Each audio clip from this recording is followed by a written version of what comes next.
بسم اللہ الرحمن الرحیم۔ جس کے پاس کھانا ہو وہ بھوکے کو کھانا کھلائے، جس کے پاس 2 کرتے ہوں ان میں سے ایک کرتا ایسے ضرورت مند کو دو جس کے پاس نہ ہو۔ جو لوگ حکومت کی طرف سے ٹیکس وصول کرنے پر مامور ہوتے ان سے کہتے کہ جو مقرر ہے وہی لو اور اپنی تنخواہوں پر گزارا کرو، اور نماز اور روزے کی بھی تلقین فرماتے۔ آپ علیہ السلام فرماتے کہ اللہ کے سوا کسی کی پرستش نہ کرو، نہ کسی کو اللہ کا شریک ٹھہراؤ۔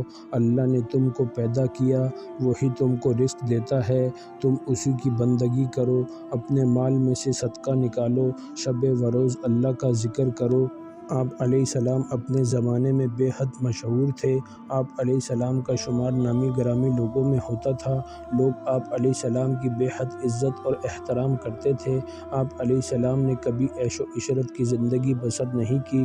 آپ علیہ السلام دنیاوی آرام اور لذت سے دور رہتے تھے۔ آپ علیہ السلام نے اللہ کا ذکر کرنے کے لیے اپنا ٹھکانہ شہر سے دور جنگل میں بنا لیا تھا۔ ساری زندگی اسی سنسان جگہ پر گزاری۔ لوگوں کو اللہ کا پیغام پہنچانے اور ہدایت کے لیے آبادی کا رخ کرتے اور لوگوں کو وعظ و نصیحت کرتے۔ آپ علیہ السلام توریت کے احکام پر پوری طرح عمل کرتے تھے۔ بنی اسرائیل کو بھی اس پر عمل کرنے کی تلقین کرتے تھے۔ اسرائیلیوں میں سے بہت سے لوگ آپ علیہ السلام کے خلاف ہو چکے تھے۔ آپ علیہ السلام کی باتوں کو سننا پسند نہیں کرتے، اس لیے آپ علیہ السلام کو بہت سی مشکلات کا سامنا کرنا پڑا۔ آپ علیہ السلام نے ظالموں کا ڈٹ کر مقابلہ کیا۔ حکومت وقت اور سرداروں کے ظالمانہ رویے سے بھی مایوس ہو چکے تھے۔ ان کے غلط کاموں پر انہیں ٹوکتے تھے اور ساتھ ہی ان کی اصلاح کے لیے بھی کوشش کرتے۔ اس بنا پر آپ علیہ السلام کو قید میں ڈالا گیا۔ اس پر بھی آپ علیہ السلام نے صبر و تحمل کا مظاہرہ کیا۔ حضرت یحییٰ علیہ السلام کی جو خاص صفات بیان کی گئی وہ یہ کہ آپ علیہ السلام اللہ کے فرمان کی تصدیق کرنے والے ہوں گے۔ آپ علیہ السلام اللہ کا دین پھیلانے اور گمراہوں کو راہ راست پر لانے کے لیے ہر جگہ جاتے اور منادی کرتے تھے کہ لوگو توبہ کرو، آسمان کی بادشاہی قریب آ گئی ہے۔ اللہ تعالیٰ نے حضرت یحییٰ علیہ السلام سے فرمایا، اے یحییٰ، کتاب الہی کو مضبوطی سے تھام لے۔ ہم نے اسے بچپن میں ہی حاکم سے نوازا، اپنی طرف سے اس کو نرم دلی اور پاکیزگی عطا کی۔ وہ بڑا پرہیزگار تھا اور اپنے والدین کا تابعدار تھا، وہ سرکش اور نافرمان نہ تھا۔ ایک مرتبہ حضرت زکریا علیہ السلام اپنے بیٹے حضرت یحییٰ علیہ السلام سے ملنے کی غرض سے جنگل گئے۔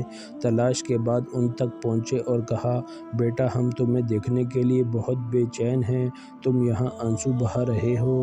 حضرت یحییٰ علیہ السلام نے ادب سے جواب دیا، ابا جان، آپ ہی نے ہمیں بتایا تھا کہ جنت اور دوزخ کے درمیان ایک میدان ہے جو خدا کے خوف سے آنسو بہائے بغیر نہیں پار ہو سکتا اور جنت تک نہیں پہنچ سکتا۔ حضرت زکریا علیہ السلام یہ بات سن کر رو پڑے۔ حضرت یحییٰ علیہ السلام نیک اعمال کے ذریعے ہی اللہ کو راضی کرنے کی کوشش کرتے رہے، جبکہ بنی اسرائیلی مذہبی عالموں میں یہ صفات نہیں تھی، بلکہ انہیں اس بات پر فخر تھا کہ وہ حضرت ابراہیم علیہ السلام کی اولادیں ہیں، وہ جو چاہیں کریں، ان سے کوئی پوچھ گچھ نہیں ہوگی۔ وہ اپنے آپ کو خدا کے چہیتے سمجھنے لگے تھے اور کہا کرتے تھے کہ بہشت تو ان کے لیے خاص کر دی گئی ہے۔ اسی ضمن نے اسرائیلیوں کو کہیں کا نہ رکھا، دنیا میں بھی وہ خوار ہونے لگے، خدا کے نزدیک بھی۔ آپ علیہ السلام کے پاس اسرائیلی عالم آتے تو آپ علیہ السلام انہیں صاف صاف کہتے کہ تم اس بات پر غرور نہ کرو کہ تم ابراہیم علیہ السلام کی اولاد ہو۔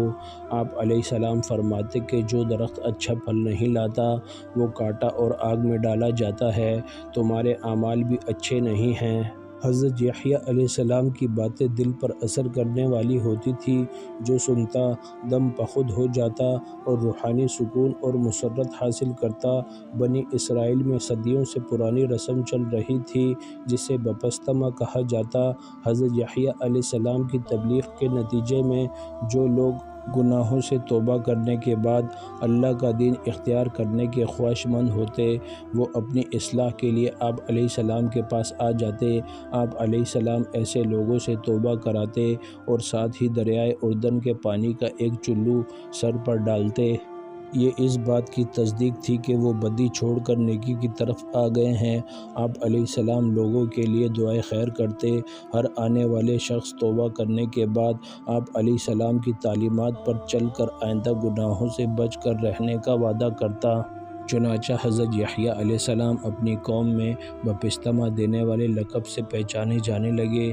بپتسمہ کا مطلب بندے کو اللہ کے رنگ میں رنگنا۔ سب سے بہترین اللہ کا رنگ ہے۔ یہ عمل استباق کہلاتا تھا۔ آپ علیہ السلام کا زمانہ اور حضرت عیسیٰ علیہ السلام کا زمانہ ایک ہی تھا۔ دونوں اللہ کے نبی تھے۔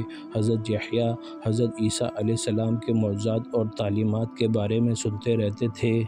آپ علیہ السلام کو معلومات حاصل کرنے کا شوق تھا۔ اس غرض سے آپ نے اپنے دو شاگردوں کو حضرت عیسیٰ علیہ السلام کے پاس پیغام دے کر بھیجا کہ آیا وہ جیسی شہرت سنتے ہیں عین اس کے مطابق ہے یا نہیں۔ وہ دو شاگرد حضرت عیسیٰ علیہ السلام کے پاس گئے اور حضرت یحییٰ علیہ السلام کا پیغام سنایا تو حضرت عیسیٰ علیہ السلام نے انہیں نصیحت کی اور دین کی باتیں بتائی اور معجزات بھی دکھلائے اور فرمایا کہ جو کچھ تم نے دیکھا ہے وہی جا کر بیان کرو۔ شاگرد واپس آئے اور فرمایا جو اندھے تھے دیکھنے لگے، جو لنگڑے تھے چلنے کے قابل ہوئے، جو مردے تھے زندہ ہوئے۔ آپ علیہ السلام نے سن کر فرمایا کہ کمزوروں کی مدد کرنا بھی بہت بڑی نیکی ہے۔ آپ علیہ السلام برائی اور فحاشی سے بے حد نفرت کرتے تھے۔ آپ علیہ السلام نے ایک عورت کو بے حیا زندگی گزارنے پر منع کیا تو اس نے آپ علیہ السلام کو شہید کر دیا۔